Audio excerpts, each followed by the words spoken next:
lamdam asida thengnariba lan asi loishinge hairabadi BJP ki khutta lai lamdam asida oiriba fibam asidi president rule thambadagi hena tamthire haina veteran politician Okram Joina fongdorakli Ningombam Arun Kumar na iba subto lotpal muwapali laikai nungshi paudam haina mingthonba laidik ama fongdokpaga mari leinana Khongnang Faidek Pida Pangthokiba Thoram Amada Wafamasi Fongdokladuna Mahakna Makhatana Hai Ningombam Arun Kumar na ipa ipu haktaktagi chatnaraklaba lining laishol amade chatnabi kaya asi tasin khomjinduna lairik oina puthorakpa si thagat ningai ni masina ngasigi mirol amade khunaida achouba kanaba ama piba ngamlagani ariba matamgi chatna kanglon kaya khomjin tasinduna fongdorakpa asi yamna phaba khongthang amani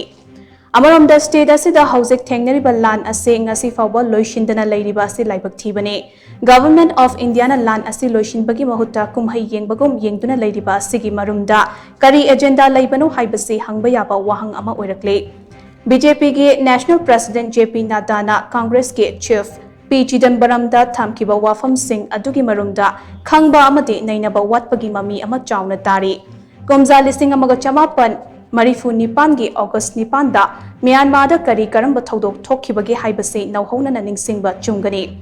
Irang ase geopolitics na thokhanbani hairabaso politics instability leiduna laingak leitabagum oirakliba fibam asina so Irang ase chawk thokhalakpagi achoba maram ama oiri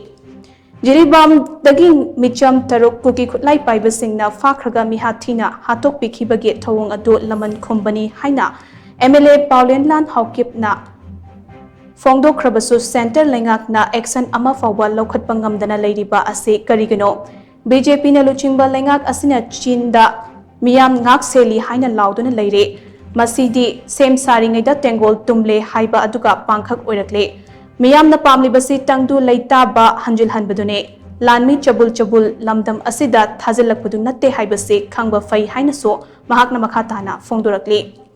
Ngasigi thoramatuda all Mitai Kangla Thogal Lupke President RK Khuman Leima Malem Society for Yeksalai ge P Putun Mitai MUC ge Department of Culture ge Guest Faculty Okram Manglem Shidapa Mapul Lining Lupke Mihut A Irabot Mitai Amate Apunba Corridor ge Malem ge Lupke President W Amuchau Su Sarup Yakhe अखोगी leader अमा सिनबा leader सिनबा सिनदबा हाइबदो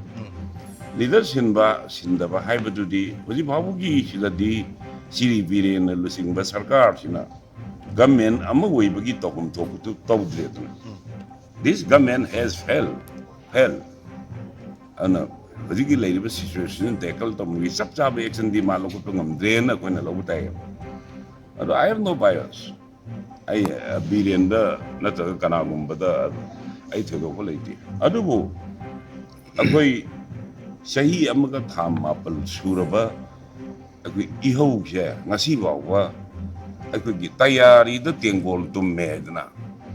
Tayari during the Tengol to make half the Winsome lady, Krayani. Adu Amanum. Was it like a Visikana Simmons or Winnie not to go ahead? It is to be decided by the BJP. Congress ng kanya po de communist na kanya po de prajan kanya po de ba